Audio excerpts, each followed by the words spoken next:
Hey, internet. Okay, so this is way different than what I normally do, but we're going to talk about why discs fly, how they fly. So, topics: overstability, understability, how those cause turn and fade, how gyroscopic stability matters a lot for both of those, and gyroscopic stability, how that, well, not how, but that it does create gyroscopic precession. And then we're going to look at a stack of discs and try to just understand what they do based on the shape that the plastic is in. So let's start with gyroscopic precession.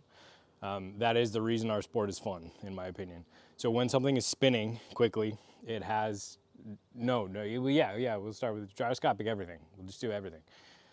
Gyroscopic stability is why a gyroscope, an axis with a spinny plate with a little cage around it, if you spin that fast enough, it stays upright when you would expect it to fall.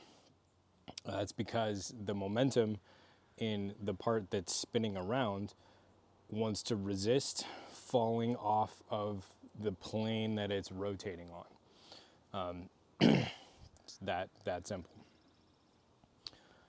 So then that creates gyroscopic precession, which is the weirdest physics concept. If this is spinning quickly, when I put a force on the rim here, down this way, it takes effect 90 degrees later in the rotation. So if I push the disc down here, you would expect it to go like that. It will in fact go like this. Then that force kind of wobbles around the whole thing, and that's why when you spin a gyroscope and you watch it decays in a circle. That's gyroscopic precession, is my understanding. So why does that matter for frisbees?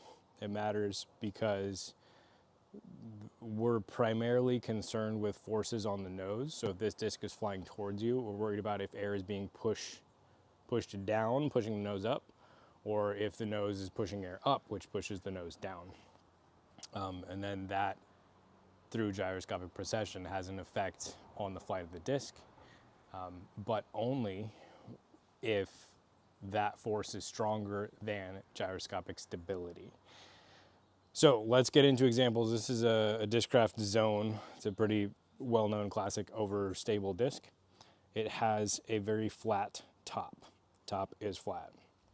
It then also has, here, I'll put it on my shirt, has a pretty aggressive scoop down on the nose.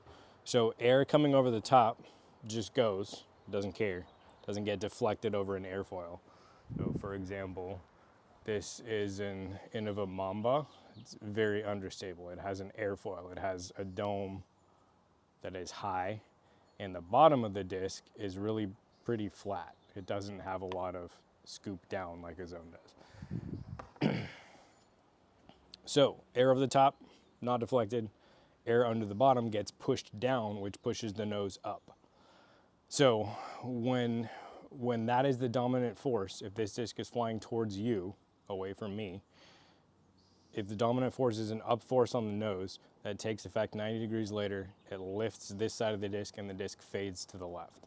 So that's the normal flight for an overstable disc. It goes straight for a while and then it fades to the left.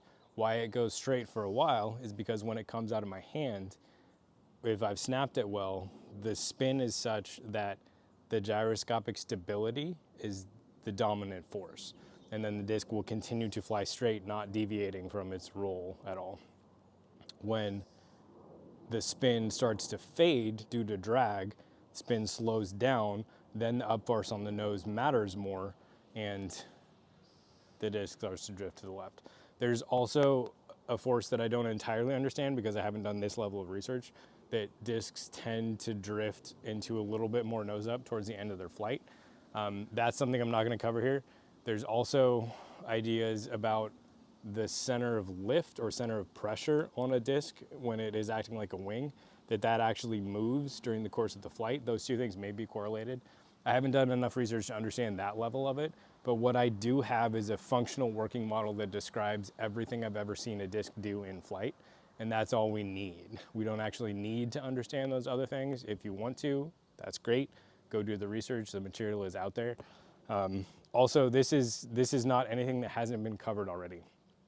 I think it's Pete Ulibarri has an excellent series out where he goes over a lot of pretty high level physics stuff about this. Danny Lindahl's Physics of Flight series is also exceptional. Both of those are two great resources. This is not anything new. I'm just trying to condense it a little bit more, make it a little more practical. So that's overstable. Stay straight as long as there's enough spin.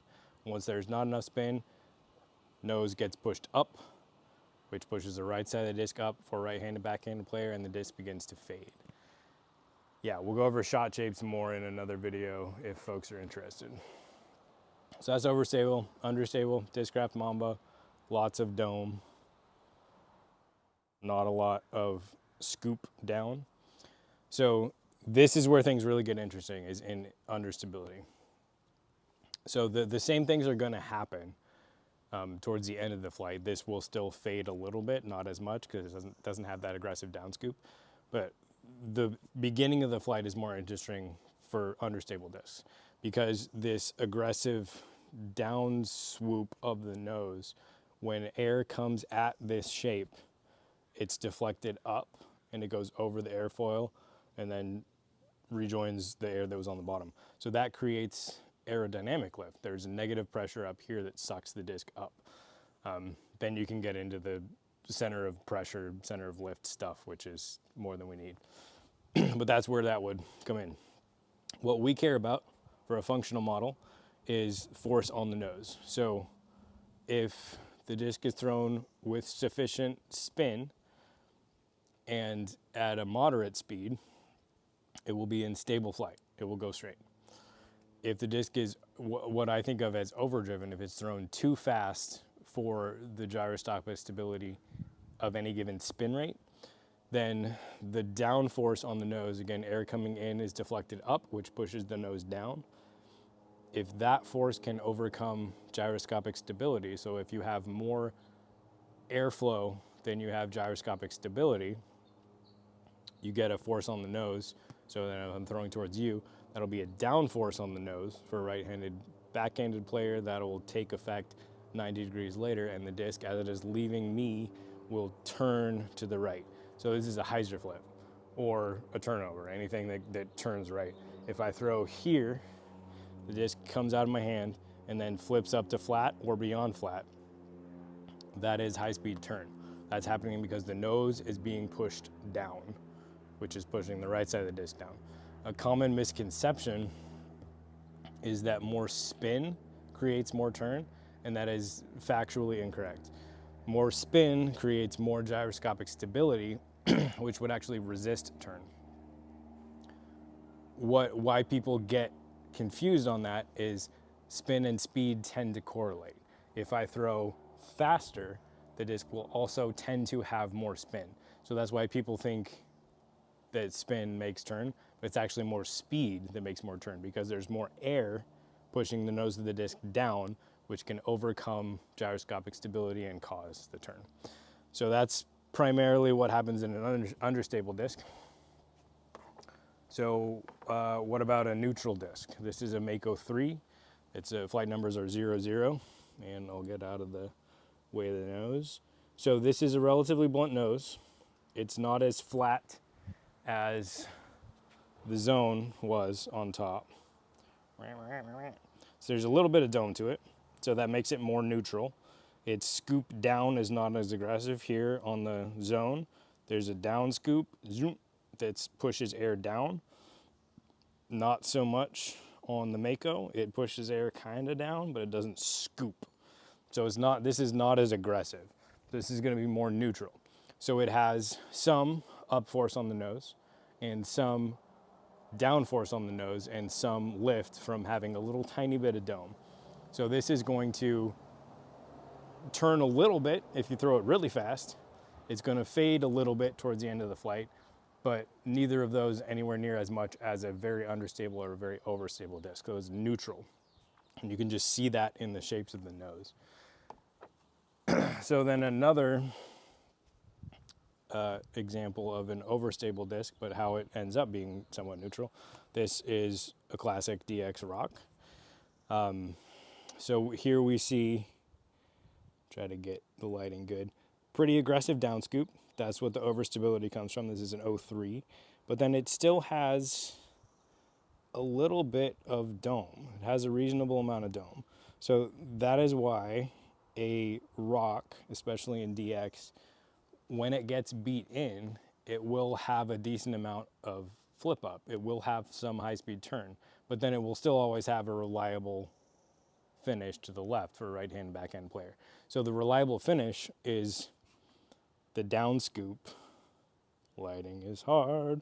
The down scoop on the nose. Wow, it's funny how quickly that changes. There you go. So that down scoop on the nose is what makes a reliable left finish. And the little bit of dome that you can see there is what makes the disc more shapeable, in that once it beats in, it will flip up a little bit. So a Mako won't flip up as much because it doesn't have as much dome. And a zone, like I haven't ever beat in a zone, but a zone or a harp or something that actually has a flat top won't ever really have very much flip up to speak of, regardless of how beat up it is, because it doesn't have an airfoil to make that understability. So then another classic disc, this is a T-Bird. Again, it's kind of combining both of those things to an extent to make a more balanced disc. So this is technically overstable, but it's a 7-speed, so it's a sharper nose. It's not as blunt as a Mako, but it does have a decent amount of down scoop. So that means it's going to reliably finish to the left for a right-handed, backhanded player. But it has a decent amount of dome too. So it's balancing a downforce on the nose from air going over and an airfoil that also just makes more lift, so the disc has more glide, and it's balancing that with a down scoop. So anytime those two forces are more in balance, the disc is going to tend to go farther. Like a Mako will generally go farther than a harp or a zone because it's more neutral. It's not so committed to being overstable, to pushing air down with the nose. T-Bird is the same. It's relatively balanced. Yes, it is overstable, but it has a decent amount of lift from the top and lift from the angle of attack. So that's a crash course in understanding how these things work. If folks are interested, I can go over shot shapes a little bit more and how each one of these discs is going to behave if you put it on hyzer or anhyzer or overdrive it or throw it uphill or downhill, which is another source of confusion for a lot of folks. All right, I hope that is helpful. Thanks so much for watching, and we'll see you next time.